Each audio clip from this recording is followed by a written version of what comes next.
উলুমুল কোরআন, কোরআনের সায়েন্স দাঁড়িয়ে আছে দুইটা কিতাবের উপরে, মনে রাখবেন কয়টা কিতাব? এক নাম্বার আল বুরহান ফি উলুমিল কোরআন ইমাম আস-সারকাশি, দুই নাম্বার আল ইতকান ফি উলুমিল কোরআন হাফিজ জালালউদ্দিন সুয়ুতী। এটা খুব পরিচিত কিতাব আমাদের দেশে।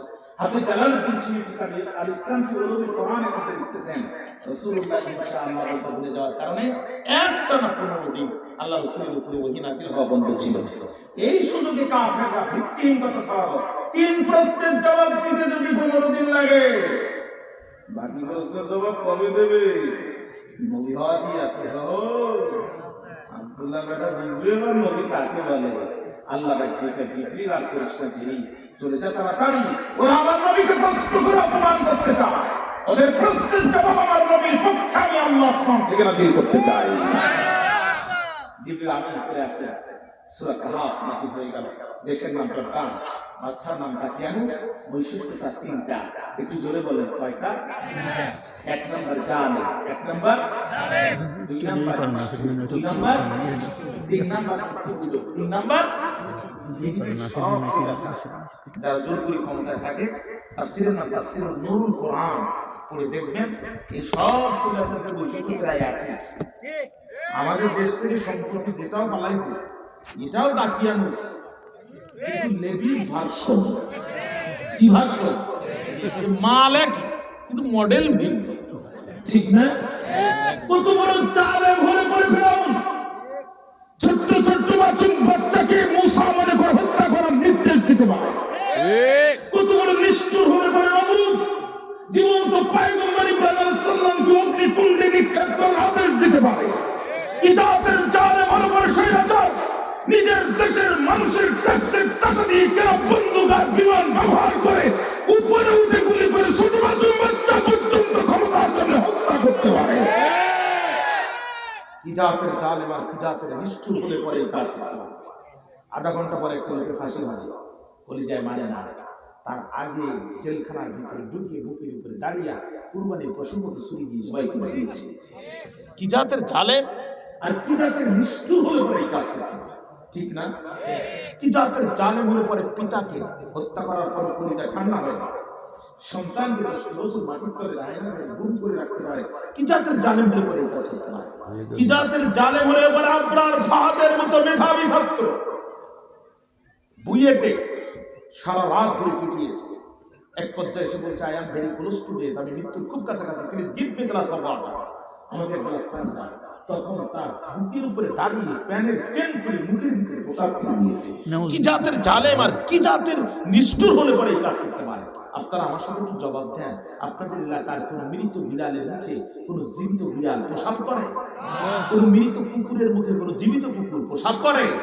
কোন মৃত শুয়োরের মুখে কোন জীবিত শুয়োর প্রসাব করে?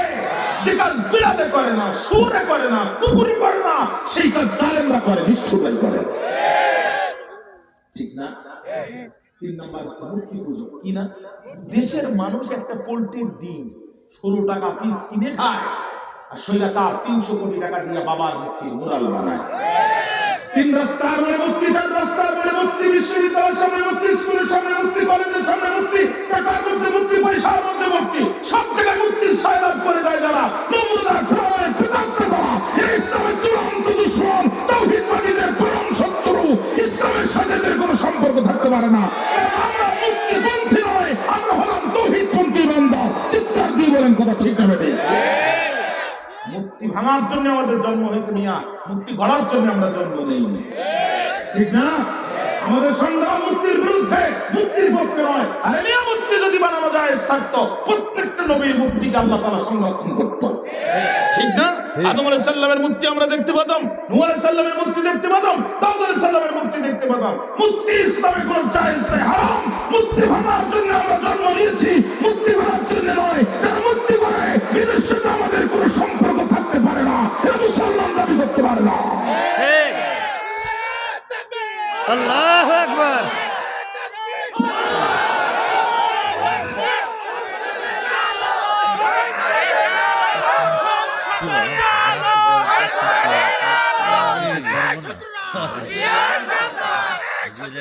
Yeah. তার মানে আমার এই কয় ভাই শুধু মুক্তির বিরুদ্ধে, আর আপনারা সবাই মুক্তির পক্ষে। আপনারা কিন্তু জবাব দেন না। আপনারা কি মুক্তির পক্ষে না বিপক্ষে? ইসলাম মুক্তির বিরুদ্ধে, কোরআন মুক্তির বিরুদ্ধে, হাদিস মুক্তির বিরুদ্ধে, নবীজি মুহাম্মদ সাল্লাল্লাহু আলাইহি ওয়াসাল্লাম মুক্তির বিরুদ্ধে। এই জন্য আমি মৃত্যু মুক্তির বিরুদ্ধে বক্তব্য দিব। যদি এটাকে আপনি রাজনীতি মনে করেন, এটাই রাজনীতি, আমার কাছে যায়ও না, আসেও না। পরিষ্কার কথা। মুক্তি যারা তৈরি করে দেশের সাথে আমাদের কোনো সম্পর্ক থাকতে পারে না। কারণ আমরা মুক্তি পার্টি নই, আমরা তৌহিদ পার্টি। আমরা এক আল্লাহয় বিশ্বাস করি। ঠিক না? ঠিক না? দাকিয়ানুস গোটা দেশে রেড অ্যালার্ট জারি করলো, ডিক্রি জারি করলো, রুল জারি করলো, মার্শাল ল দিল। কি সেটা? আমার দেশে থাকবে যারা মূর্তি পূজা করবে তারা। আমার দেশে থাকতে হলে মূর্তি পূজা করতে হবে। মূর্তি পূজা করবে না যারা, দুই ভাগে ভাগ হবে তারা। এক ভাগ যাবে ক্লাস ফায়ারে, আর এক ভাগ যাবে আয়না ঘরে। এই আইন জারি করলো যখন, সারা দেশের লোক মেনে নিল, তখন মানল না যারা, 7জন যুবকের একটা গ্রুপ, তারা বললো জীবন দেবো, ইমান দেবো না। যেই মূর্তির মুখে কুত্তা প্রসাব করে, ও কোনোদিন আমাদের রব হতে পারে না। ঠিক না? সুতরাং জীবন দেবো, ইমান দেবো না। জীবন গেলে জীবন পাবো, ইমান গেলে ইমান পাবো না। অর্থাৎ জীবনের চেয়ে ইমানের চেয়ে জীবনের দাম বেশি নয়, বরং জীবনের চেয়ে ইমানের দাম বেশি। এই জন্য এর জীবন বাঁচানো ফরজ নয়, বরং ইমানের জন্য জীবন কুরবানি করা ফরজ। 7জন যুবক এক জায়গায় গেল। এই জন্য যাদের যৌবন আছে, আমার ভাইরা, ইসলামের জন্য এখন ছাতিয়ে পড়ার উপযুক্ত সময় হচ্ছে আপনাদের। আপনারাই পারেন এই জাতিকে মুক্ত করতে, অভিশপ্ত জাতিকে মুক্ত করতে আপনারাই পারেন। তাওহীদের ঝান্ডা হাতে নিয়ে আপনাদেরকে ময়দানে নামতে হবে এই জাতির ভাগ্য পরিবর্তনের জন্য। তার বুড়ো বিদেশ দিয়া, ওনার অভিজ্ঞ মানুষ, অভিজ্ঞতা আছে আমাদের, কিন্তু গায়ে তো সে শক্তি আর নেই। চাচা সারা জীবন নামাজ পড়ে না, বুড়ো বয়সে চিন্তা করতেছে আমি আর এক ওয়াক্ত নামাজ মিস করবো না, কিন্তু চাচা এক ওয়াক্ত ফজর ধরতে পারে না। আজকে আগে ভাগে উঠে বসে আছে, রাত 3টের সময় যেভাবে হোক ফজর পড়বো। চাচা উঠিয়া যেই না রওনা দিছে, চাচি আমার ছায়া চাচার পাঞ্জাবি ছিল, ভুল করে নিজেরটা নেওয়া বাদে চাচি আমারটা নিচে। ইমাম সাহেব প্রথম রাখাতে দাঁড়ায় গেছে, চাচা উজু কমপ্লিট করে বলছে, হুজুর আয়দার কোনো মিস নাই। উজু করে চাচা ছায়া মাথার নিচে ঢুকাই হাতে আধা ঘন্টা হয়ে গেল, নামাজ 2 রাকাত শেষ, তাসবিহ, তাহলিল, জিকির, আজকার, মুনাজাত, দোয়া সব শেষ। চাচা এখন হাত খুলে দিল না। যুবক বেরিয়ে বলছে, চাচা খবর কি, বস্তা কেন মাথার মধ্যে বাবা? বলছে দেখো তো পাঞ্জাবি রাত্রি বললাম, এখন আর হাত খুঁজে পাচ্ছি না। বলছে চাচা এই চাষি আমারটা, এই জন্য বাবা হাত খুঁজে পাওয়া যাচ্ছে না। যুবক বয়সে ইসলামের পথে আসতে হবে, না বুড়ো বয়সে পাঞ্জাবির হাতা খুঁজে পাওয়া যাবে না। ঠিক না? 7জন যুবক, কোনো লোক আছে তো প্রিয় ভাই?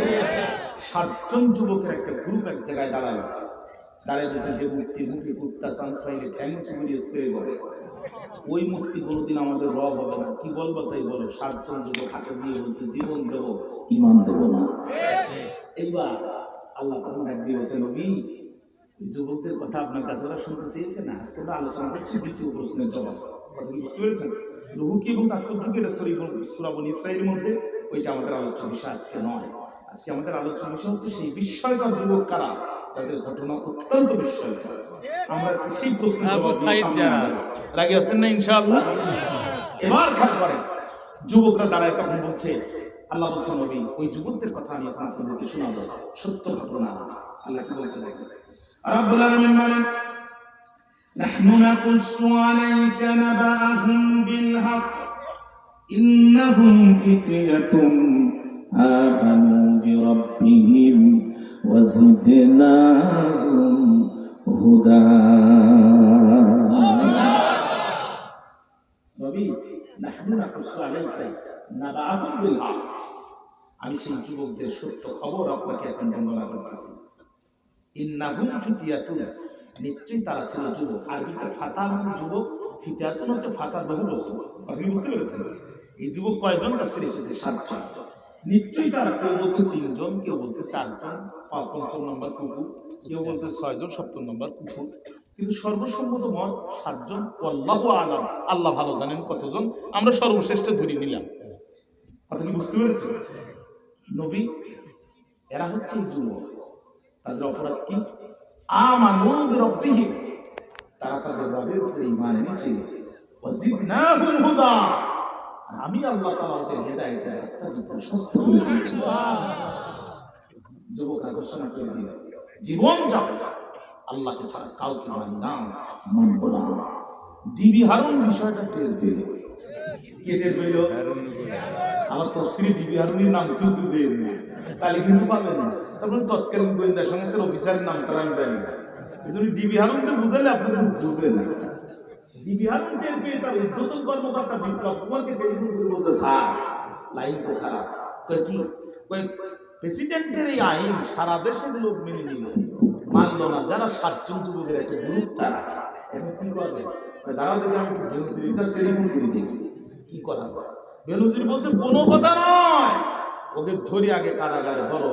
পৃথিবীর সব সরকার আগে মামলা করে পরে গ্রেপ্তার করে, স্বৈরাচার যারা আগে গ্রেপ্তার করে পরে মামলা দেয় তারা। ঠিক না? ঠিক না? হাজী সাহেব মক্কায় মামলা হয় বাংলায়, হাজী সাহেব কোথায় মামলা হয়? হাজী সাহেব কবরে মামলা হয় উপরে, হাজী সাহেব মামলা হয়। চাচি আমরা বুড়ি মানুষ, ঘুরায় ঘুরায় থানায় বড় বিপদে পড়েছি, নিজের কেন শুনেছি তোমার সাজার নামে নাকি মামলা হয়েছে, ও জানতে চাই তোমার সাজা কি করেছে। ওসি সাহেব বলে থাকে, আমার সাজা বলে দুষ্ট মানুষ, আমার থানার সামনে ককটেল হামলা করেছে। বাবা এই ঘটনা কবে ঘটেছে? গতকাল রাত 8টার সময় ঘটেছে, পুরো তো 10 বছর আগে কবরে গেছে। কি বদমাইশ, এই কবরে যাওয়ার পরেও এখন ককটেল মারে। হ্যাঁ বাবা গুলার সাথে আমি বুড়ি মহব্বতটা এত গভীর ছিল, খুশি হয়ে যাবেন ইনশাআল্লাহ। বাবা গুলার সাথে আমি বুড়ি মহব্বতটা এত গভীর ছিল, আমি মেয়েদের বাড়িতে যেতাম যখন, নারায়ে তাকবীর, কিছু সংখ্যক প্রধান শ্রোতার আগমন, প্রধান বক্তা শেষে আসে, শ্রোতা শেষে আসে, আহলান ওয়া সাহলান ওয়া মারহাবান বিকা ইয়া সাইয়্যিদি ইসলিস মুতাফাদ্দিলান, তাড়াতাড়ি বসে পড়ে। মনোযোগ আছে তো? আমার দিকে আছে না মনোযোগ? আওয়াজ দেব আল্লাহু আকবার, আর জোরে আল্লাহু আকবার। লক্ষ্য করো, লক্ষ্য করো ভাইরা। বুড়া বলে বাবা ওসি, ওই বুড়ার সাথে আমি বুড়ির মহব্বতটা তো গভীর ছিল। আমি মেয়েদের বাড়িতে যেতাম যখন, বুড়াই করে ফোন করতো তখন, ওরে বুড়ি যত রাত বাড়িতে আসে তাড়াতাড়ি, তোমার ছাড়া কেমনে থাকতে পারি? এই মহব্বতের বুড়া আমার 10 বছর আগে গেল কবরে, মাত্র 2 বার করে, একবার গত নির্বাচনের সময়, একবার তোমার থানার সামনে ককটেল মারার সময়। বাবা তুমি আমার মোবাইল নাম্বারটা নাও, যেই বুড়া কবরে যাওয়ার পরে দিন দুপুর বেলা কবর থেকে উঠে ভোট দিতে পারে, ও বুড়া কিন্তু সামনে আবার উঠতে পারে। বুড়া যদি আবার কবর থেকে উঠে, শুধু তুমি আমার কাছে জমা দিবা, আমি ওর কাফনের কাপড়টা ধরে একটা প্রশ্ন করতে চাই, বুড়ারে এত মহব্বত থেকে চলে গেলে কবরে, ও বুড়া হারামি, কবর থেকে উঠে তুমি ভোট দেওয়ার সময় পাও, কবর থেকে উঠে ককটেল মারার সময় পাও, তুমি তো আমার জানালার পাশ দিয়ে যাও, একটাবার কি উকি দিয়ে আমার সাথে দেখা করার সময় তোমার হয় না। বাইরে জানতে চাই এই জাতের মামলা হয়েছিল না হয় না? 7 জন যুবককে গ্রেফতার করা হলো, তাদের পিতা মাতাকেও গ্রেফতার করা হলো, দাকিয়ানুসের সামনে দাঁড় করানো হলো। আল্লাহ নবী ইমানের দাবিতে আমার 7 জন যুবক যখন দাঁড়িয়েছে, আমি আল্লাহ তাআলা ওদের অন্তরকে ইমানের উপরে আর সরিয়ে করে দিলাম, শক্ত করে দিলাম। ইমান কারে বলে দেখেন মিয়া, ইমান কারে বলে? দাকিয়ানুস এদেরকে এক জায়গায়, এদের পিতা মাতাকে এক জায়গায় করলো। দাকিয়ানুস রেগে অগ্নিশর্মা, চক্ষু আগুনের মতো লাল হয়ে গেছে। অত্যন্ত প্রতাপশালী স্বৈরাচার প্রেসিডেন্ট ছিলেন সে। ডাক দিয়ে বলছে, যুবকের দাঁড়ো, স্ট্যান্ড আপ। যুবকেরা দাঁড়া, চাল্লাকে নবী ওয়ারাবাতনা আলা কুলুবিহিম, ওরা যখন দাঁড়ালো আমি ওদের অন্তরকে শক্ত করে দিলাম। যুবকেরা দাঁড়িয়েছে এই জন্য আল্লাহ রাব্বুল আলামিন বলেন, ইযা কামু ফাকালু রাব্বুনা রব্বুস সামাওয়াতি ওয়াল আরদি লান নাদ'উ মিন দুনিহি ইলাহান লাকাদ কুলনা ইযান শাতাতা। যুদ্ধের অন্তর সত্য করে দিলাম কখন? ঈদ যখন কামু তারা দাঁড়ালো, কালু ফাকালু অতঃপর বলল রব্বুনা, আমাদের রব তো তিনি রব্বুস সামাওয়াতি ওয়াল আরদ, আসমানের রব যিনি, আমাদের রব তিনি। রব মানে আইনদাতা, রব মানে বিধানদাতা, রব মানে জন্মদাতা। আমাদের জন্ম দিয়েছেন কে? আমাদেরকে সৃষ্টি করেছেন কে? রব মানে সৃষ্টিকর্তা, রব মানে বিধানদাতা, রব মানে আইনদাতা। আরে আইন চলবে কার? তখন তারা বলছে রব্বুনা রব্বুস সামাওয়াতি ওয়াল আরদ, আমাদের রব তো তিনি, আসমানের রব যিনি, আমাদের রব তো তিনি, জমিনের রব যিনি, আমাদের রব তো তিনি, জীবন দান করেছেন যিনি, আমাদের রব তো তিনি, মৃত্যু দান করবেন যিনি, আমাদের রব তো তিনি, মৃত্যুর পরে পুনরুজ্জীবিত করবেন যিনি, আমাদের রব তো তিনি, পুনরুজ্জীবিত করার পরে জীবনের ফয়সালা হিসাবে জান্নাত আর জাহান্নামকে দেবেন যিনি। ও দাকিয়ানুস, কান খাড়া করে শুনে রাখো, লান নাদ'উ মিন দুনিহি ইলাহা, ওই রবকে ছাড়া অন্য কোন রবকে বর্তমানেও ডাকি না, ভবিষ্যতেও ডাকবো না। আল্লাহ এখানে মুজারের সিগা ব্যবহার করেছে। মুজারা দুই ধরনের অর্থ বহন করে, বর্তমান, ভবিষ্যৎ। ভবিষ্যৎ। বর্তমানে ওই রবকে ছাড়া ডাকি না, ভবিষ্যতেও ডাকবো না। বর্তমানে ওই আল্লাহর আইন ছাড়া কোন আইন বিশ্বাস করি না, ভবিষ্যতেও করবো না। ঈমান কাকে বলে মিয়া? রাসূল বলছেন কালিমাতুন হাক্কিন ইনদা সুলতানিন জায়ের, স্বৈরাচারের সামনে সত্য কথা বলার সর্বোত্তম জিহাদ। ঈমান কাকে বলে? ব্যাঙের মতো দেখলে ব্যাঙের বাচ্চা মাগুরের মতো হয় না, ঠিক না? বিকালবেলা প্রাইভেট পড়া থেকে ছাত্র ফিরতেছে, দেখতেছে অনেকগুলো মাগুরের বাচ্চা, আসলে ব্যাঙের বাচ্চা। চিন্তা করলে এতগুলো মাগুরের বাচ্চা বাড়ি দিয়ে রেখে দিলাম, বিকালবেলা কাদা মাখলে মা একটু বকবে তো, সমস্যা নেই, মাগুর দেখি খুশি হবে। কাদা মেখি মাগুরের বাচ্চা মনে করি সব ব্যাঙের বাচ্চা ধরছে, বাড়ি যাওয়ার সাথে সাথে তোর মার মেজাজ খারাপ, তুই কাদা মাখলি দেশে পিঠা। মায়ের কাছে বলছে, মা এত কষ্ট করে মাগুর নিয়ে আসলাম, তারপরে তুই আমারে মারলি, আসলে তোর জাত ভালো না। জাত মা হইছে রাগ, আবার পিটাবে, দৌড়াচ্ছে তোর বাবার সাথে দেখা। দৌড়াইস কেন?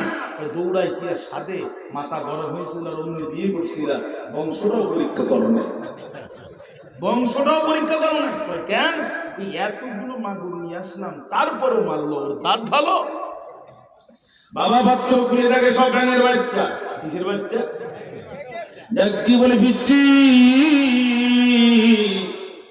মাগুরের মতো দেখলে কি আর সব বাচ্চা মাগুর হয়? এইগুলো তো ব্যাঙের বাচ্চা, মাগুরের বাচ্চা নয়। মাগুরের মতো দেখলে যেমন ব্যাঙের বাচ্চা, মাগুর হয় না। মুসলমানের মতো দেখলে কিন্তু সব মুসলমান, মুসলমান না। ঠিক না? ঠিক না? ভাই শোনেন, আপনি আমাকে পছন্দ করেন আর না করেন, আমার সারা জীবনের লেখাপড়া দেশ বিদেশ দিয়ে আমি আপনাকে শুধু এতটুকু দাওয়াত দিতে চাই, বিশ্বাস করেন আল্লাহর কোরআন হাতে নিয়ে বলছি, আল্লাহকে বাদ দিয়া যারা মাছকে চিন্তা করে এরা যেমন মরছে, আল্লাহকে বাদ দিয়া গাছকে যারা চিন্তা করে এরা যেমন মরছে, আল্লাহকে বাদ দিয়া গরুকে যারা চিন্তা করে এরা যেমন মরছে, আল্লাহর আইন বাদ দিয়া মানুষের আইনের পিছনে যারা টাকা পয়সা জীবন যৌবন নষ্ট করে এরা ঠিক তেমনই মরছে। বিশ্বাস করেন কোন বক্তব্য নাই, বিশ্বাস করেন কোন বক্তব্য নাই। আমি এই দাওয়াত দিলাম শুধু কিয়ামতের দিন আল্লাহর কাছে আপনাদের হাত তুলে বাঁচার জন্য। প্রকাশ্য কথা বলে দিলাম, আপনার পছন্দ করবেন আর না করবেন কোনো কিছু দায় আসে না। আল্লাহর আইন বাদ দিয়া মানুষের পিছনে যারা দৌড়ায় এরা কপাল পোড়া, এদের কোনো ইবাদত আল্লাহর কাছে কবুল হবে না। ভাইজান সাবধান হয়ে যান, আপনি আমার শত্রু নই, আমি আপনার শত্রু না, আমি আপনার শত্রু না। আপনার পায়ে হাত রেখে আমি অনুরোধ করতে চাই, আল্লাহ থেকে ফিরে আসেন। ঈমান তো সোজা জিনিস না, ঈমান তো সোজা জিনিস না। ঈমানদার হয়ে গেছেন বললেই যদি ঈমানদার হতো তাহলে জাহান্নামে কেউ যেত না, হয়ে যাবে। সাইকেল চড়তেছেন প্রতিমধ্যে প্রাইভেট কারে বন্ধু ডাকতেছে, আয় দোস্ত কষ্ট করে পেট্রোল কেন মারবি? এসি গাড়িতে উঠবি আর বগুড়া শহরের চার মাথায় নামবি। এই বন্ধুর প্রাইভেট কারে উঠতে গেলে আপনাকে সাইকেল ছাড়তে হবে। বন্ধুর প্রাইভেট কারে উঠতে গেলে সাইকেল ছাড়তে হবে। ইমানের গাড়িতে চড়তে গেলে তগুতকে অস্বীকার করতে হবে। তগুতকে যদি অস্বীকার না করেন ইমানের গাড়িতে চড়তে পারবেন না। পরিষ্কার কথা, পরিষ্কার কথা। আপনি কলিজার মধ্যে তগুত খুশি রাখবেন আর টুপি দাড়ি করে ইমানদার দাবি করবেন। মামা কতগুলো গুড় হাফ কেজি না, কতগুলো গুড় হাফ কেজি না। ইমান মামার বাড়ি ঘন্টা ভাত না যে 2 চামচ জমি খাবেন। একটু হিসাব করবেন, একটু হিসাব করবেন। 7 জন যুবক দাঁড়িয়ে বলছে আমাদের রব তিনি, আসমানের রব যিনি। লান নাদওয়া ফেলে মুদারে মানসুব বিলান। আমরা ওই রব ছাড়া অন্য কোন রবকে বর্তমানেও ডাকি না, জীবন গেলে ভবিষ্যতেও ডাকবো না। ফাঁসি হলে হবে, জেলখানায় গেলে যাব, রিমান্ডে গেলে যাব, হাসি মুখে জীবন দিব। আল্লাহর আইন ছাড়া কারো আইন মানি না, মানব না। ঈমান কাকে বলে? ঈমান কাকে বলে? শুধু তাই না, নিজেদের ঈমানের কথা তো বললো, এবার কি বলছে দেখেন। লাকাদ কুলনা ইযান শাতাতা। কয় না ওটা পেছাল পারে কে বারে এলা কি কথা? আমি ভলান্টিয়ার নেই, কিছু নেই। এই পিছের লোক কথা বলো না। এত দুষ্টামি করলে হয় নাকি? কারা বেয়াদবেরা। ছোট বাচ্চারা তো পর্দার আলো তো নীলও থাকে, পুরুষ মানুষ কেন? ঘন্টা দেখো তো আপনারা